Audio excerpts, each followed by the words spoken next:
বেলা এসে বলে মা গেছে মাছ আনতে, মায়ের রান্না হয়ে গেছে। কারণ আজকে যেহেতু আমি ডাক্তারের কাছে যাব, ওই জন্য মা মাছের জন্য অপেক্ষা করে দেখলো মাছ আসেনি, ওই জন্য মা রান্না করে নিয়েছে। তো মাছ এসে বলে মা রেখে দিল রাতের জন্য। আমি চান টান করে নিয়েছি, এই যে গপুকে ঘুম থেকে তুলে দিয়েছি। মা এখন গপুকে খাইয়ে দেবে। এখন 10টা বাজে, তো এখন আমি খাওয়া দাওয়া করে 11টার মধ্যে আমাকে যেতে হবে। আজকে এমনি রুটিন চেক আপ ছিল। তো আজকে না মানে এই দিনটার জন্য অপেক্ষা করছিলাম যে হ্যাঁ একটা দিন ডেলিভারি ডেট দেবে ডাক্তার, খুব আনন্দ করে যাবো। কিন্তু এরকম হট করে যে দিয়ে দেবে তা জানতাম না। তো মা আজকে ডিম রান্না করেছে।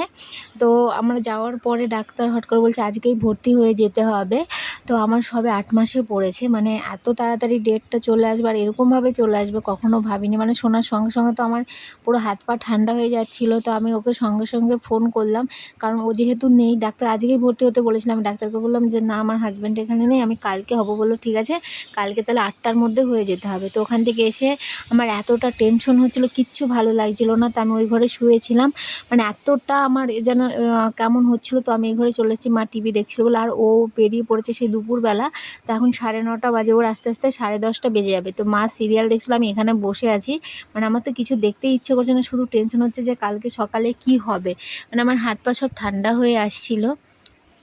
আর মা হলো এই যে ওখানে ওর জন্য রান্না করছে। তো আমরা কালকে খুব সকাল সকাল 8টার মধ্যে বেরিয়ে যেতে হবে। আর এই দিন আমার সারা রাতে এক ফোঁটাও ঘুম আসেনি। তো এরপরে আমি বেশি কিছু ভিডিও আর তুলিই নি। এখানে এই ব্লগটা শেষ করছি।